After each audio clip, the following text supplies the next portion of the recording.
नमस्कार दोस्तों, आज हम लोग चर्चा करने वाले हैं श्वेत क्रांति के बारे में। इसकी शुरुआत क्यों हुई और इसके परिणाम क्या रहे। इसके जस्ट पहले की वीडियो में हम लोगों ने चर्चा की कि किस तरीके से हरित क्रांति की शुरुआत हुई, क्या उस समय स्थितियां थीं जिसके कारण हरित क्रांति की शुरुआत की गई और उसका मुख्य उद्देश्य था खाद्यान्न उत्पादन में वृद्धि करना। वहीं पर अगर हम श्वेत क्रांति की बात करें तो श्वेत क्रांति प्रमुख रूप से दुग्ध उत्पादन को बढ़ावा देने के लिए चालू की गई थी और इसको अन्य नाम से भी जाना जाता है जिसका नाम है ऑपरेशन फ्लड।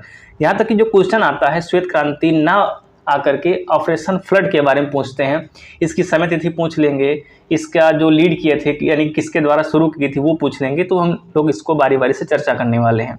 तो सबसे पहले इसके बारे में जानते हैं कि देखिए 1964-65 में क्या हुआ, सरकार के द्वारा सघन पशु विकास कार्यक्रम की शुरुआत की गई। अब इसके अंतर्गत क्या था कि जो पशु थे, दुधारू पशु थे, चाहे वो भैंस हो, चाहे गाय हो, बकरी हो, भेड़ हो, कई प्रकार के जो दुधारू पशु हैं उनकी नस्लों में सुधार करने के लिए जो बाहरी नस्लें हैं उनको लाई गई और ब्रीड कराया गया, जिससे कि भारत की जो पशु है उसमें नस्लों में सुधार होगा।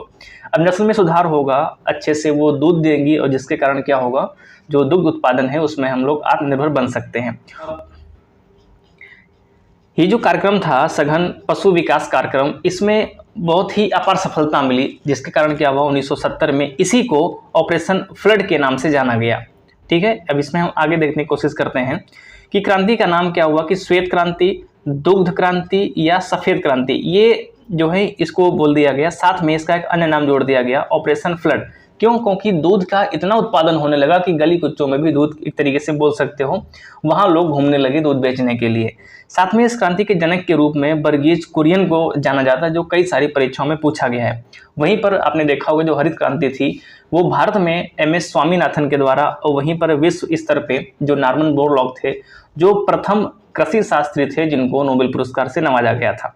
ठीक है, वहीं पर देखिए इसकी शुरुआत के बारे में, जैसा कि मैंने बताया कि 1964-65 के जो कार्यक्रम था उसकी सफलता के बाद में इसको 3 चरणों में 1970 में शुरू किया गया। और ये चरण बहुत ही महत्वपूर्ण है।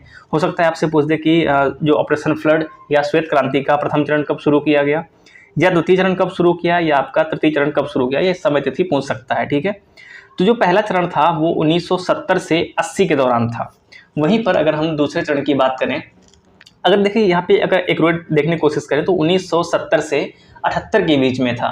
वहीं पर ये 80 से 85 इसके अकॉर्डिंग देखें, नहीं तो ये 78 से 85 था। इन दोनों में से कोई भी आ जाए तो आप आराम से इसको करने में सक्षम हो। और जो लास्ट आपका था वो 85 से 96 यानी कि 95-96 के दौरान था। तो एग्जैक्ट डाटा नहीं पूछा जाता है, लगभग दौरान, यानी कि एक तरीके से समय सीमा पूछी जाएगी कहाँ से कहाँ तक था लगभग में। तो इन तीनों को याद रखना कि 1970 से 78-80 तक, वहीं 1978-80 से 85 तक, और तीसरा आपका 1985 से 1995-96 तक, इन 3 चरणों में इसको चलाया गया। अब इसी के अंतर्गत एक जो संस्थान है वो पूछा जाता है कि नेशनल डेयरी रिसर्च इंस्टीट्यूट, ये इसकी स्थापना 1955 में हुई थी और मुख्य रूप से इसका जो मुख्यालय है ये कहाँ पे स्थित है, ये पूछा गया। ये करनाल में है और करनाल आपका कहाँ पे पड़ेगा, वो हरियाणा में पड़ेगा। तो ये था आपका एक तरीके से श्वेत क्रांति, जहाँ से प्रश्न परीक्षाओं में पूछे गए हैं। तो अगली वीडियो में हम लोग जो विभिन्न प्रकार की कृषि से संबंधित जो क्रांतियाँ चली हैं या जो पूछी गई हैं परीक्षाओं में, उनको हम लोग डिस्कस कर लेंगे एक ही वीडियो के अंतर्गत। बाकी इस वीडियो में इतना ही। तब तक के लिए अपना ख्याल रखिए, मिलते हैं अगली वीडियो में। जय हिंद।